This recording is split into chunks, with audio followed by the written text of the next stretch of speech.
शहर अचानक जोरदार तरीके से हिल गया। सड़कों पर तेज हवा चल रही थी। शुरुआत में सभी ने सोचा कि यह भूकंप है, फिर एक शक्तिशाली बल जमीन पर जोर से टकराया। डेल तुरंत हैरान रह गया।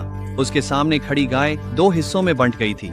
क्या वह भ्रम देख रहा था? जब तक उसने गाय के खून को नहीं छुआ तब तक उसे यकीन नहीं हुआ कि यह सच है। फिर उसने अपना हाथ अपने सामने रखा। जब उसने हवा की दीवार को छुआ तो उसे एक विद्युत धारा भी महसूस हुई। साइड में बना छोटा बंगला भी दो हिस्सों में बंट गया था। एक चमकदार लाल हथेली का निशान हवा में स्थिर था। जो वहाँ से गुजर रहा था जिज्ञासु हो गया।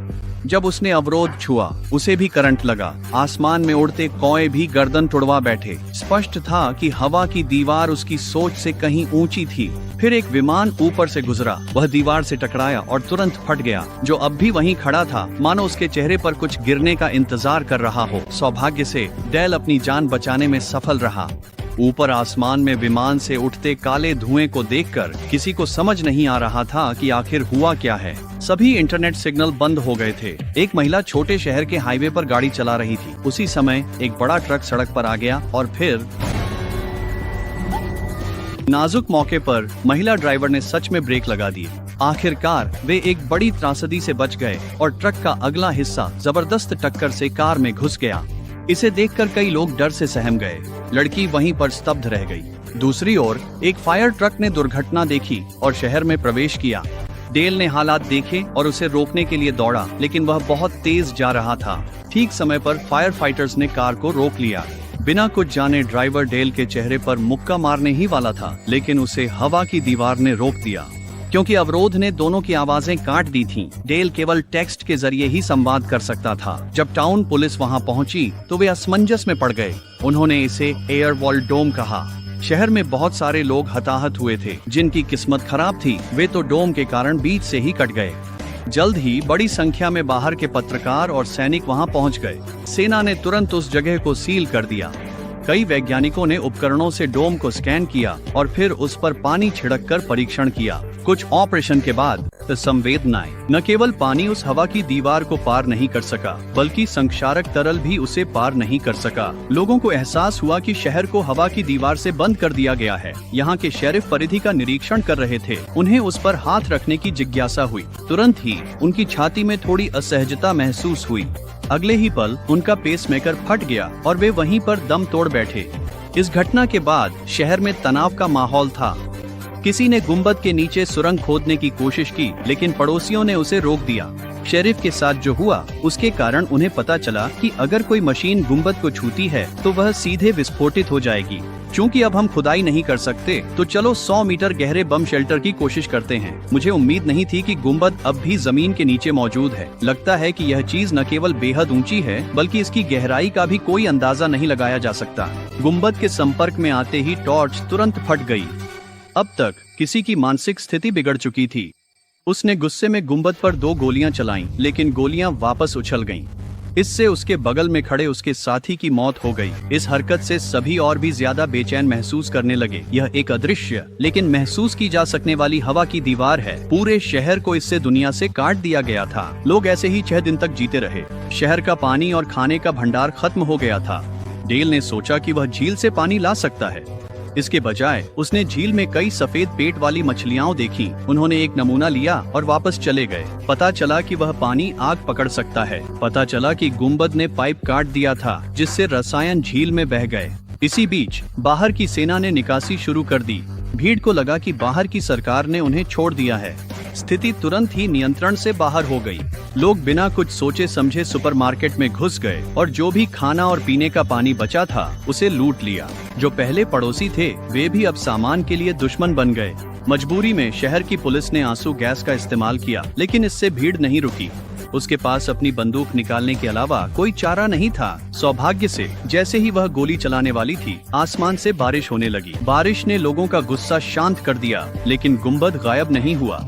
यह जगह बाहरी दुनिया से बिल्कुल अलग है। यह ऐसा लगता है कि गुंबद का अपना एक सूक्ष्म जलवायु है। रात में लोग अभी भी पानी जमा कर रहे हैं। सुबह होते ही सेना ने सभी के बाहर रहने वाले रिश्तेदारों को अंदर बुला लिया, क्योंकि दोनों ओर के लोग एक दूसरे की आवाज नहीं सुन सकते थे। हम केवल शब्दों या इशारों से ही संवाद कर सकते हैं। यह एक पारिवारिक और मित्रों के पुनर्मिलन जैसा लग रहा था। लेकिन डेल ने खतरे की आहट महसूस की। उसे एक ऐसी महिला मिली जो होठों की भाषा पढ़कर बाहरी दुनिया से संवाद कर सकती थी। सैनिक उसे बताता है, बाहर की दुनिया में गुंबद के कारण घबराहट न फैले, इसके लिए सेना ने गुंबद को नष्ट करने के लिए परमाणु बम का इस्तेमाल करने का फैसला किया है। आसपास के सभी शहरों के लोगों को निकाला जाएगा। जहां तक अंदर के लोगों के बचने या न बचने की बात है, वह किस्मत पर छोड़ दी जाएगी। यह खबर जानने के बाद सभी को शरण लेने के लिए बम शेल्टर में जाना पड़ा।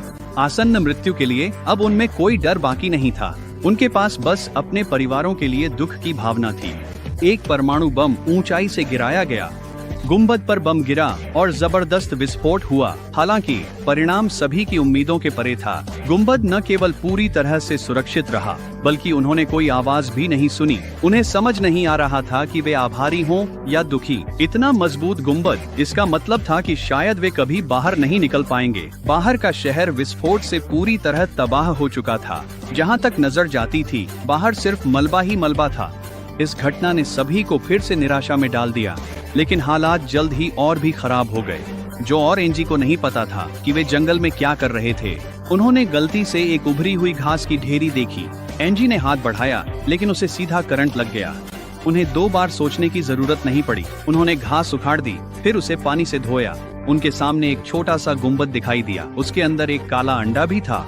एंजी को लगा कि वही काला अंडा शहर के गुंबद को नियंत्रित कर रहा है। फिर उसने उससे कहा, हेलो, तुम किससे बात कर रही हो? काले अंडे से कोई प्रतिक्रिया न मिलने पर उन्होंने दोनों ने अपने हाथ ऊपर रख दिए। फिर एक अजीब दृश्य हुआ। एंजी ने अपनी माँ को ठीक अपने सामने देखा। जब उन्होंने अपने हाथ हटाए तो माँ फिर से गायब हो गईं। एंजी को हल्का सा आभास हुआ कि यह खतरे का संकेत है, इसलिए वह तुरंत घर की ओर भाग गई। वाकई कुछ गड़बड़ थी। उसकी माँ को दिल का दौरा पड़ा था। शहर में सीमित चिकित्सा सुविधा के कारण उसकी माँ की मृत्यु में ज्यादा समय नहीं लगा। एंजी दुखी होकर डोम के पास आई। वह लगातार उससे पूछती रही कि वह क्या करना चाहता है। उसी समय जंगल में काला अंडा सच में प्रतिक्रिया करने लगा। अगले ही दिन छोटा डोम उनके घर के स्टोरेज रूम में दिखाई दिया। ये एक बहुत ही अजीब सा छोटा काला अंडा था। तीनों लोगों ने एक साथ उस पर अपना हाथ रखा। अगले ही पल उसने तेज नीली रोशनी निकाली और फिर चौथा खाली हथेली का निशान उभर आया। फिर उन्होंने एक और छोटे दोस्त को ढूंढ लिया। वाकई हैरान करने। छोटा डोम एक फिंगरप्रिंट लॉक की तरह है। जब चौथी हथेली उस पर रखी गई तो अंदर की गुलाबी रोशनी तेजी से इकट्ठा हो गई। अचानक वह रोशनी बुझ गई। इसके तुरंत बाद छोटे काले अंडे ने अनगिनत छोटे सितारे बिखेर दिए। यह देखने में सुंदर लगता है, लेकिन इससे कोई समस्या हल नहीं हुई। अगले दिन छोटे गुंबद से एक तितली निकली। वह बाधा तोड़ने संघर्ष कर रही थी। जैसे ही वह गुंबद से टकराई, काले धब्बे दिखे। वे उसे बाहर नहीं निकलने दे रहे थे। कुछ पीड़ा के बाद तितली ने कोई प्रतिक्रिया नहीं दी। ठीक उसी समय बाहर का गुंबद भी अंधेरा हो गया। काले धब्बे धीरे धीरे पूरे गुंबद को ढकने लगे। लोगों का डर तेजी से फैलने लगा। तनावपूर्ण और दमनकारी माहौल ने अंदर का तापमान हिमांक तक गिरा दिया। पल भर में पूरा शहर अंधकार में डूब गया। शायद असली अंत आ गया था। सभी लोग चर्च में इकट्ठा होकर प्रार्थना करने लगे। उन्हें लगा कि तितली को बाहर निकालना जरूरी है। इसी समय छोटे काले गुंबद पर 4 हथेली के निशान उभर आए। सभी ने बिना ज्यादा सोचे अपनी हथेलियां एक साथ रख दी। गुंबद ने पहले एक बेहद तेज सफेद रोशनी छोड़ी, फिर वह टुकड़ों में टूट गया। सौभाग्य से अंदर की तितली फिर से जीवित हो गई। लेकिन सभी के खुश होने से पहले ही 3 सेकंड भी नहीं बीते थे कि काला अंडा असामान्य दिखने लगा। वह झूलने लगा और चकाचौंध रोशनी छोड़ने लगा, जैसे वह फटने ही वाला हो। एयर रेड शेल्टर गिरने ही वाला था। सभी लोग भागने के लिए तैयार हो गए, लेकिन डेल की प्रेमिका, जो मौत से नहीं डरती थी, उसने उसे उठा लिया। हैरानी की बात है कि भूकंप सच में रुक गया। यहाँ तक कि जागी हुई तितलियां भी उसके चारों ओर थीं।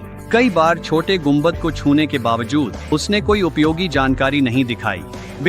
काला अंडा वापस उसी जंगल में गया और जैसा कि उम्मीद थी, वहाँ सभी ने एंजी की माँ की छवि देखी। लेकिन उसने कहा कि वह एक एलियन है। उसने संवाद को आसान बनाने के लिए अपने रिश्तेदारों के चेहरे अपनाए। शहर के ऊपर बना गुंबद उनकी मानवता की परीक्षा है। बस काले अंडे को पानी में डाल दो, शहर का गुंबद खुल जाएगा। तो डेल की गर्लफ्रेंड ने उसे झील के बीच में फेंक दिया। अगले ही पल काले अंडे के अंदर के गुलाबी तारे पानी से बाहर फूट पड़े। वे रोशनी के साथ धीरे धीरे ऊपर उठे, जैसे गिरते हुए टूटते तारे अपने घर लौट रहे हों। शहर के लोगों ने भी इस जादुई घटना को देखा। आखिरकार वे सभी गुंबद के ऊपर इकट्ठा हो गए। रात का अंधेरा उजाले में बदल गया, लेकिन गुंबद गायब नहीं हुआ। क्या यह एलियंस की कोई शरारत है?